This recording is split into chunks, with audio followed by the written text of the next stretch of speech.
Hello students, कक्षा 12 के समस्त छात्र छात्राओं का स्वागत करता हूं।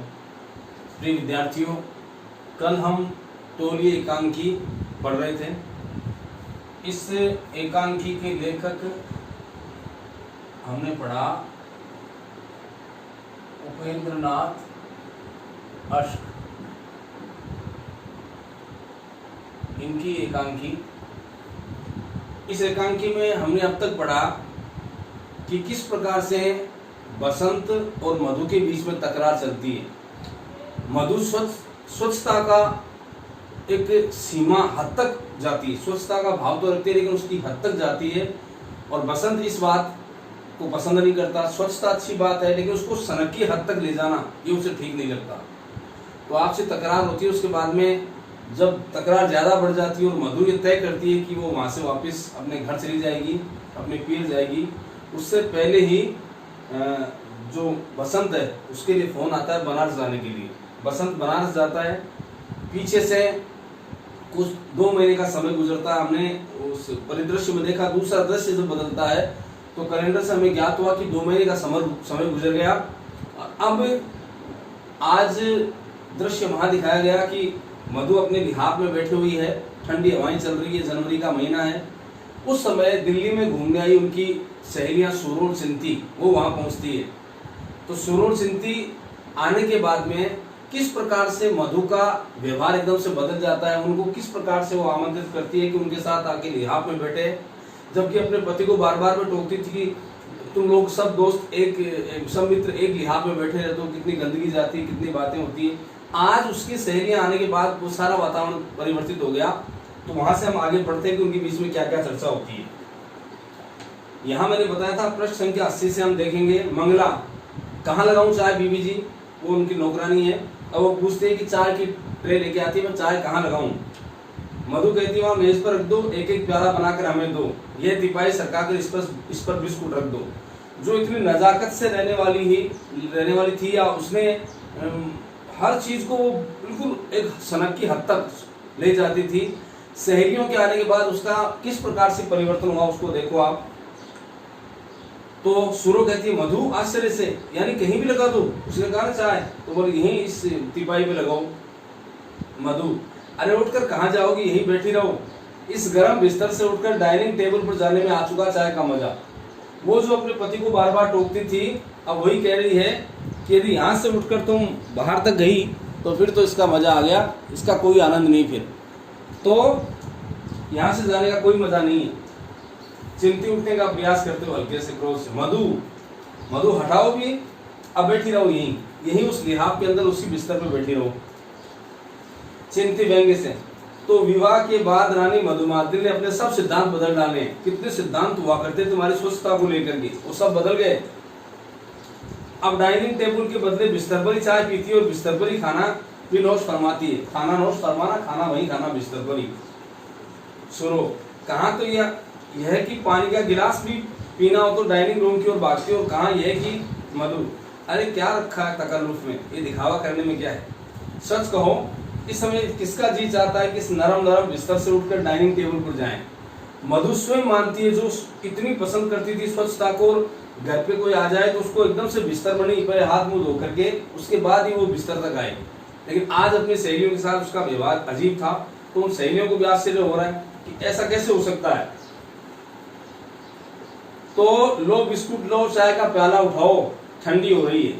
सब चाय की प्याले उठा लेती है और चाय पीते पीते बातें करती है। सहेलियां आपस में बातें कर रही है। सुनो, मैं पूछती हूँ अगर चाय बिस्तर पर गिर जाए? वो सहेली कह रही है, अब देखो उसका क्या जवाब है। मधु, तो क्या हुआ, चादर धुलवाई जा सकती है, और फिर किसी दिन सहसा पेश आने वाली दुर्घटना के भय से कोई अपना रोज के सुख आराम तो छोड़ नहीं सकता। अब हो सकता है चाय गिर जाए, ये तो अचानक घटने वाली घटना है, इससे क्या हम अपने सुख को भूल जाएं?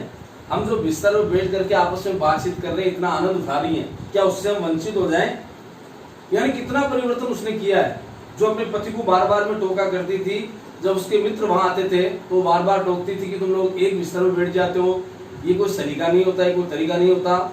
आज वही अपनी सहेलियों के साथ बैठ करके और उन्हीं को वही आमंत्रित कर रही कि आप इस लिहाफ में बैठ करके या फिर इस बिस्तर में बैठ करके हम साथ चाय पीती हैं।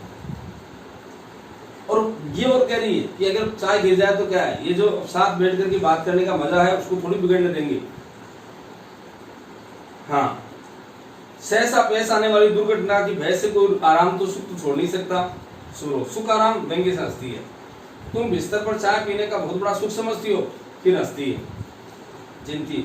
और फिर सभ्यता संस्कृति मधु, मानव की आधारभूत भावनाओं पर नित्य नए दिन चढ़ते चले जाने वाले पर्दों का नाम ही तो संस्कृति है। मनुष्य का जीवन में जो परिवर्तन आते हैं, जैसे जैसे समय गुजरता है उसकी भावनाओं पर नित्य नई चीजें आती है, नई बातें होती है, उसी का नाम संस्कृति है। वो समय के साथ परिवर्तन कर लेता है। सोसाइटी के एक वर्ग के लिए दूसरा वर्ग सदैव असभ्य और असंस्कृत रहेगा, ये नियम हमारे समाज का। इस समाज में एक वर्ग दूसरे के लिए अशिष्ट और असभ्य कहलाएगा। फिर कहां तक आदमी सभ्यता और संस्कृति के पीछे भागे। हो सकता है तुम जिस चीज को असभ्यता समझो, अशिष्टता समझो, वो उसको ठीक समझो। वो अपने पति के ऊपर ही कह रही है कि मेरे पति इस ऐसे वातावरण में रहकर के आनंद महसूस करते हैं, यानी वो किसी गंदी जगह रह सकते हैं, यानी उससे नफरत नहीं करते, तो करना भी नहीं चाहिए, अच्छी बात तो है। गंदगी से घृणा नहीं करना चाहिए, लेकिन गंदगी से दूर रहने का प्रयास करना चाहिए। लेकिन गंदगी अपने घर में ही है तो उसको साफ करने का प्रयास करना चाहिए। तो एक चीज तुम्हारे लिए अच्छी हो सकती है, वो मेरे लिए बुरी हो सकती है। सुनो, ये तुम क्या कह रही हो? क्या तुम चाहती हो कि इतना कुछ सीख समझ कर मनुष्य फिर पहले की भांति बर्बर बन जाए? ये बताओ। और तुम तो स्वच्छता पसंद थी, क्या मनुष्य इतना पढ़ लिख ले, जानकारी ले ले, उसके बाद बर्बर। ये बर्बर शब्द है जंगली या ना समझ, ऐसे जंगली अज्ञानी कुछ कह सकते हो आप। ऐसा बन जाए मनुष्य, आप ये चाहती हो? तो न इतना बर्बर दिखाई दे, तो वो कह रही है मधु, नहीं बर्बर बनने की क्या जरूरत है। मनुष्य सीमाओं को छूता हुआ क्यों चले, मध्य का मार्ग क्यों ना अपनाए। सही बात है, आप हर चीज को आज उसको समझ में आ रही है, अपने पति की कही हुई बातें, हर चीज को सड़क की हद तक क्यों ले जाएं, सीमाओं को छू कर क्यों चले।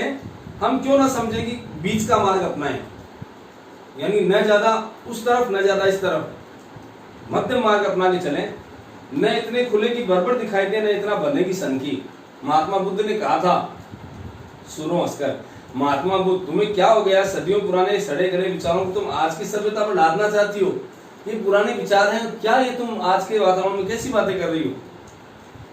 चिंती, मनुष्य हर घड़ी हर पल प्रगति के पथ पर अग्रसर है। आज के सिद्धांत कल काम नहीं देंगे, और कल के परसों। बर्नार्ड शो ने ऐसा कुछ कहा, बीच में रुक गई मधु व्यंग्य से हंसकर। बर्नार्ड शो, हटाओ, क्या बेमजा बहस ले बैठी हो, क्या फालतू की बातें ले बैठी हो। हम बेमजा, ये उर्दू शब्द है,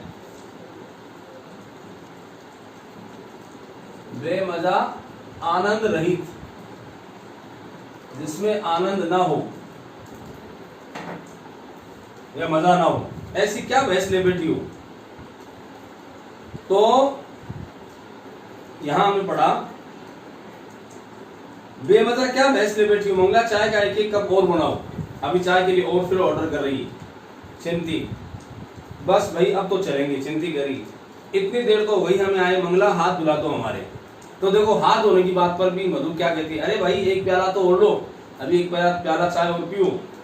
नहीं मधु, अब चलेंगे, वहां सब लोग परेशान हो रहे होंगे। हमने कहा था हम केवल मधु का घर देखने जा रहे हैं, एक आधे घंटे में लौट आएंगे, और यहाँ आते आते 2 घंटे लग गए, यहाँ पहुंचने में इतना समय लग गया। चिंतित, स्नान घर किधर है, हम वही हाथ धोआते हैं। तो मधु देखो क्या उत्तर दे रही है। जब वो कह रही है स्नान घर में जाके हाथ धो लेती है, तो मधु कह रही है अरे क्या धोगी, सर्दी में हाथ, रहने दो। आज उसको सब कुछ पसंद आ रहा है, जबकि इसी बात पर अपने पति से कितनी उसने बहस की थी। आज कह रही क्या हाथ धोने की जरूरत है, आराम से रहो। नहीं भाई हाथ तो जरूर धोएंगे। सुरो कह रही है चिप चिप कर रहे हैं मधु, तो मरो गुस्से में, मतलब प्यार का गुस्सा। मंगला इनके हाथ धुलवा दो। सुरो बाथरूम, मधु अरे बाथरूम में जाकर क्या करोगी, इधर बरामदे में धो लो, आज उसको सब पसंद है, बरामदे में हाथ धोने के लिए कह रही है। किवाड़ खोलकर सुरो और चिंती हाथ धोती है, मधु चुपचाप अपने प्याले की शेष चाय पीने लगती है। सुरो गीले हाथ वापस आकर, तौलिया कहाँ है। मधु, तौलिया नहीं देगी मंगला, अच्छा पहले जो खूंटी पर टंगा है। अलग अलग तौलिए रखने की बात उसी ने शुरू की थी कि घर में हम लोग अलग अलग तौलिए रखने का काम करें, लेकिन आज वही सब कुछ स्वीकार कर रही है। अब उसको अलग तौलिया देने की आवश्यकता वो महसूस नहीं कर रही है कि अलग तौलिया किस लिए। तो क्या कहती है कि तौलिया मंगला अच्छा तो वह खूंटी पर टंगा है। सुरो क्रोध से मधु तुम भली भांति जानती हो कि वो तौलिया अलग है। तो मधु कहती है भली भांति जानती हो तो मधु मंगला इन्हें अंदर से एक धुला तौलिया ला दो। चिंती भी गीले हाथ ले आती है, मंगला तौलिया ले आती है और दोनों हाथ पहुंचती है। मधु मैं कहती थी अभी कुछ देर बैठ जाती। चिंती नहीं भाई अब कल आने का प्रयास करेंगे, अभी तो जाना होगा, कल फिर हम देखती है। हाथ पहुंचकर तौलिया कुर्सी की पीठ पर रख देती है। मधु प्रयास नहीं, जरूर आना, भूलना नहीं, और खाना भी यही खाना, तुम लोगों को आना है और भोजन भी यही करना है। सुरो कहती है हाँ हाँ अवश्य आएंगी। मधु उठने का प्रयास करती है। अब उठने का तकल्लुफ ना करो, बैठी रहो, अपने गर्म लिहाफ मत। दरवाजा बंद किए जाती है, बर्फ सी हवा अंदर आती है। हंसती हुई दरवाजा बंद करके चली जाती है। वो सहेलियां चली जाती है। मधु मुझे एक प्याला और बना दो। मंगला मंगला प्याला बनाते हुए देती हूँ। ये कौन थी बीबी जी? मधु मेरी सहेलियां थी, कॉलेज में हम साथ साथ पढ़ती थी और हॉस्टल में भी साथ साथ रहती थी। कुछ क्षण चुपचाप चाय पीती, फिर मंगला जी बीबी जी। मधु मंगला जरा मेरी ओर देखकर बता दो क्या मैं सचमुच बदल गई हूँ?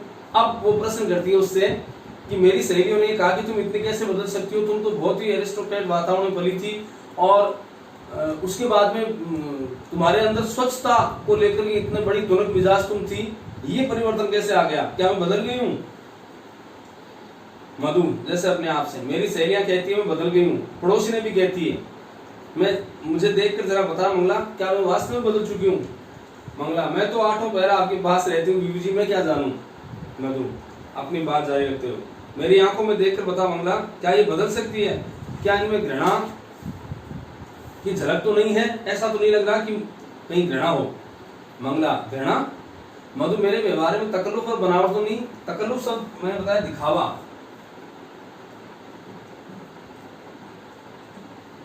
तकल्लुफ दिखावा। कहीं मेरे व्यवहार में ऐसा तो नहीं लग रहा कि कोई दिखावा हो? वास्तव में कुछ ऐसा लग रहा है तो मुझे बताना।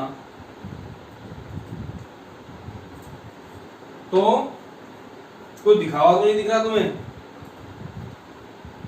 तकल्लुफ, बनावट, नफरत, तीनों को तुम अपने दिल से नहीं, वो कह रही है, वो प्रश्न करती है मंगला की बनावट और तकल्लुफ। मधु तकल्लुफ, बनावट, नफरत, तीनों को तुम अपने दिल से निकाल देना चाहती हूँ। मुझे अच्छा नहीं लगता दिखावट करना, तकल्लुफ करना, ये दिखावा करना, है सब मुझे अच्छा नहीं, पसंद नहीं है। वे इसी बात पर मुझसे लड़कर चले गए थे। शायद ऐसा मैंने किया होगा, मैंने दिखावा किया होगा तो वो लड़के चले गए। मंगला क्या करी बीबी जी आप? बाबूजी तो मधु शून्य में देखते हुए, यानी उसको पता नहीं मंगला को क्योंकि उनमें तकरार हुई थी, इस बात में गुस्से पे आके वो बनारस गए थे। तो वो कह रही बाबूजी तो मधु शून्य में देखते हुए, उनका क्रोध अभी नहीं उतरा। इन 2 महीनों में उन्होंने मुझे एक पत्र भी नहीं लिखा। वो शायद गुस्से में गए थे, उन्होंने मुझे पत्र भी नहीं लिखा। मंगला एक पत्र भी नहीं लिखा, लेकिन उसको ध्यान है कि पत्र देखा था उसने। मधु व्यंग्य से मैं कुशल से हूँ, अपनी कुशलता का पता देना, या मैनेजर बीमार है, जो ही स्वस्थ हुए चला आऊंगा। इन्हें तुम पत्र लिखना कहती हो? वे मुझसे नाराज है, उनका ख्याल है कि मैं उनसे घृणा करती हूँ। मेरे पति अर्थात बसंत मुझसे नाराज हैं। पत्र में खाली इतना लिखा मैं कुशल हूँ, कैसे तुम पत्र कहती हो? शायद वो मुझसे घृणा करते हैं इसलिए मुझसे बात भी नहीं करते, या पत्र भी सही ढंग से नहीं लिखते। मंगला घृणा? मधु यदि मैं बचपन में ही ऐसे वातावरण में पली हूँ जहाँ सफाई और सलीके का बेहद ख्याल रखा जाता था, तो उसमें मेरा क्या दोष है? मेरे पिता के घर में रही तो वहाँ सफाई और सलीके का बहुत ज्यादा, एक सीमा से भी ज्यादा ख्याल रखा जाता था। मैं वैसे वातावरण में पली हूँ, बताओ मैं क्या करूँ? लगभग भरे हुए गले से रोते हुए लगभग। वे सफाई और व्यवस्था को मेरी घृणा बताते हैं। मैं सफाई पसंद मानसिकता की औरत हूँ और इसी को वो लोग घृणा मानते मेरी। तो मैं बहुतेरा यत्न करती हूँ इस सफाई वफाई को छोड़ दूं, इस तकल्लुफात को तिलांजलि दे दूं। तिलांजलि बिल्कुल त्याग देना, तिलांजलि देना।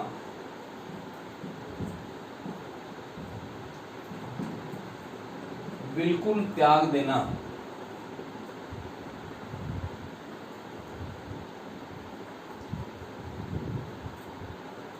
तो मैं क्या करती हूं, इन तकल्लुफ़ात को तिलांजलि दे दूं, पर अपने इस प्रयास में कभी कभी मुझे अपने आप से घृणा होने लगती है। फिर मैं सोचती हूँ कि मैं सफाई का ये वातावरण छोड़ दूं तो मुझे अपने आप में घृणा होती है कि ऐसा मुझे नहीं करना चाहिए। बचपन से जो संस्कार मैंने पाए हैं उनसे मुक्ति पाना मेरे लिए उतना आसान नहीं है। अब बताओ मंगला मैं कैसे कर सकती हूँ? मैंने बचपन से सब कुछ देखा, ऐसे वातावरण में पली हूँ, उनको कैसे त्याग दूं? पर नहीं, मैं इन सब वहमों को छोड़ दूंगी, पुरानी आदतों से छुटकारा पा लूंगी। वे समझते हैं मैं उनसे नफरत करती हूँ, शायद मेरे व्यवहार को गलत लेते हैं। मैं सफाई पसंद करती हूँ, उनको बार बार टोकती हूँ तो उनको लगता है कि शायद मैं उनसे घृणा करती हूँ। अच्छा है, जैसे भी वातावरण में मुझे रहना, मैं सब कुछ त्याग दूंगी। जैसे अभी अपनी सहेलियों के बीच में बैठी थी, उसी लिहाफ में बैठी थी, वही बातें कर रही थी, चाय भी वही पी। अगर मेरे पति को यही वातावरण पसंद है तो मैं सब कुछ, ये सफाई की जो आदतें वो त्याग दूंगी। अचानक दरवाजा खुलता है, बसंत का प्रवेश। बसंत, हेलो मधु, क्या हालचाल है जनाब के? मंगला से, मंगला तांगे से सामान उतरवाओ और जेब से पैसे निकालते और ये 1.5 रुपया तांगे वाले को दे देना। मंगला पैसे लेके चली जाती है। बसंत फिर मधु के पास बैठते हुए, कहो भाई क्या हालचाल है? ये सूरत कैसी रोनी बना रखी है, जी कुछ खराब है क्या? क्या बात है? आते ही बड़े इत्मीनान से बात करते हैं कि आज कैसे उदास कैसे हो रही हो? मधु, जो इस बीच पलंग से उतर आई है हंसने का प्रयास करते हुए, सूखा जाड़ा पड़ रहा, जुकाम है, मुझे 3-4 दिन से जुकाम लग गया। बसंत, मैंने तुम्हें कितनी बार कहा कि अपने स्वास्थ्य का ध्यान रखा करो। सेहत, दुनिया में जो कुछ है वो सेहत ही है। अगर स्वास्थ्य खराब हो गया तो फिर कुछ नहीं।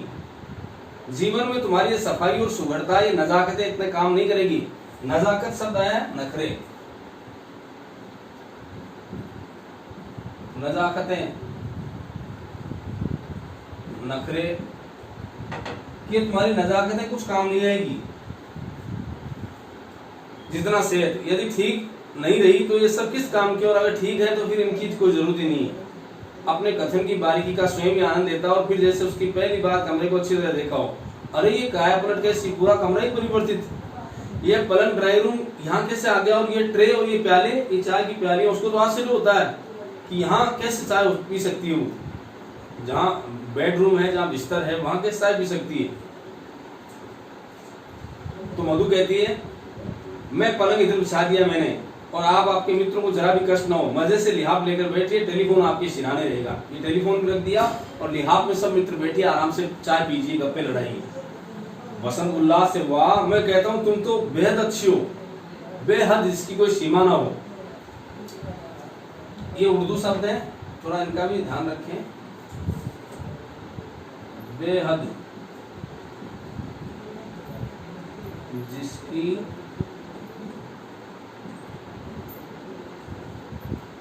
कोई सीमा न हो। तुम तो बेहद बदल गई हो, अच्छी हो। मैं स्वयं अपनी सहेलियों के साथ इसी लिहाफ में बैठी रही हूँ। बोले, वो भी कहती है कि अभी मैं थोड़ी देर पहले अपनी सहेलियों के साथ इसी लिहाफ में बैठी हुई थी। ये बात एकदम से उसके समझ में नहीं आती कि ऐसा हो सकता है क्या। तो अब वो कहती है, बसंत आश्चर्य मिश्रित उल्लास से, सच? मधु उसकी ओर प्रशंसा की इच्छुक प्यार भरी दृष्टि से देखते हुए, और चाय भी हमने यहीं पी है, हमारी सहेलियों के साथ यहीं चाय पी। बसंत, वाह, मैं कहता हूँ अब तुम जीवन का रहस्य समझ पाई हो। जीवन का भेद बाह्य तड़क भड़क में नहीं है, अंतर की दृढ़ता में है। मन की मजबूती, अंतर की दृढ़ता। आप मन से मजबूत बनिए।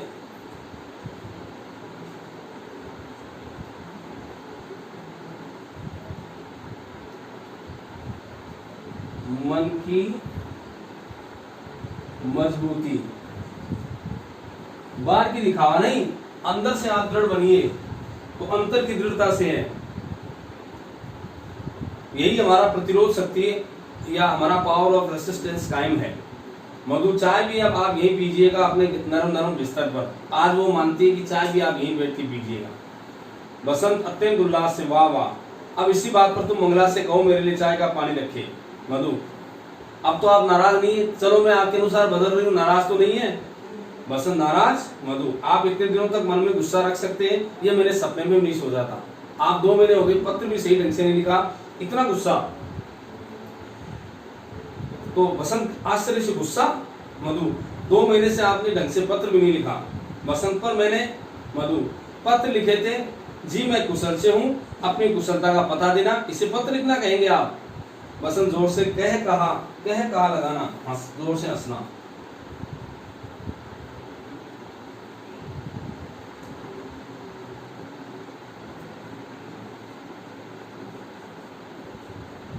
जोर से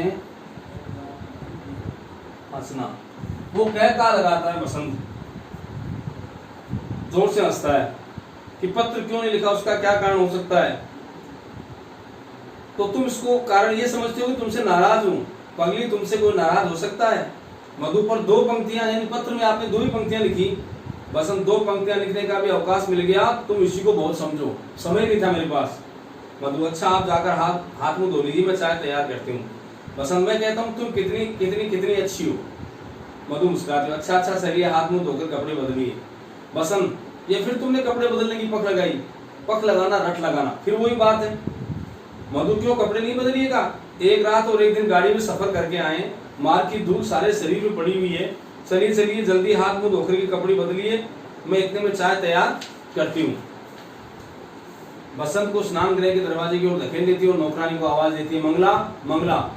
मंगला कहती है जी बीबी जी। मधु कहेगी सामान रखवा लिया कि नहीं, मंगला जी बीबी जी। अब मधु कहती है ट्रे और प्यालियां उठाओ, पानी तो चाय का ठंडा हो गया, बाबूजी उधर हाथ मुंह धोने गए हैं, मैं और पानी रखती हूँ, तुम इतने में पानी फेंककर चाय दानी और प्यालियां अच्छी तरह धो डालो। उसकी आदत में वो सब चीजें हैं, धोना करना, इसीलिए वो पति से कहती है आप अपने कपड़े भी बदल लीजिए, नए कपड़े पहन लीजिए। मंगला ट्रे आदि उठाकर चली जाती है, एक चमचा गिर जाता है। मधु कुछ तीखे स्वर में, ये चमचा फिर फर्श पर गिरा दिया तूने, 20 बार कहा कि चमचा नहीं गिराया कर, फर्श पर चिपचिप होने लगता है। अब ट्रे बाहर रखकर इन जगह को गीले कपड़े से धो डाल। वो स्वच्छता का उसका जो परिवेश है, सोच है, उसको बदल नहीं पा रही है। बसंत स्नान गृह से, अरे भाई साबुन कहाँ है। मधु ध्यान से देखिए, वही तख्ती पर पड़ा है। बसंत वहीं से, और तौलिया। मधु हाथ मुंह धोइए और इधर कमरे में सूखा नया तौलिया लेकर पहुंच लीजिए। मंगला कपड़े का टुकड़ा भिगोकर लाती है और चुपचाप फर्श साफ करने लगती है। तू फर्श साफ करके चाय दानी में प्यालियां धो डाल और मैं पानी रखती हूँ चाय का, मधु मंगला से कहती है। रसोई दरवाजे से चली जाती है। कुछ क्षण तक मंगला चुपचाप फर्श साफ की जा रही है। फिर बसंत हाथ मुंह धोकर कुर्ते की आस्तीन चढ़ाई गुनगुनाता हुआ आता है, हिंडोला कैसे झूनू मेरा जिया डोले रे, मैं झूला कैसे झूनू मेरा जिया डोले रे। वो गुनगुनाता आता है गीत, और अपने ध्यान में मग्न कुर्सी की पीठ पर पड़े उस तौलिए से मुंह पहुंचने लगता है जिससे सुरूर चिंती हाथ मुंह पहुंच कर गई। अभी उसको ध्यान नहीं रहता, क्योंकि उसको तो इस वातावरण का पता ही नहीं कि इतना सफाई या इतनी व्यवस्था रखनी चाहिए कि अपना अलग तौलिया हो। अभी सुरूर चिंती उसकी सहेलियां जिस तौलिए से हाथ पहुंच के गई है, वही तौलिया उठा करके मुंह पहुंचने लगता है। मधु रसोई गाने से, ये केतली कैसे बना रही थी मंगला तुमने, मनो तो मेल जमी हुई पहले से, केतली हाथ में लिए आती, तुझे कभी बर्तन साफ करने आएंगे कि नहीं मंगला। कितनी बार कहा कि सफाई का। अचानक बसंत को सूरों वाले तौलिए से मुंह पहुंचते हुए देखकर लगभग चीखते हुए, ये सूखा नया तौलिया लिया आपने।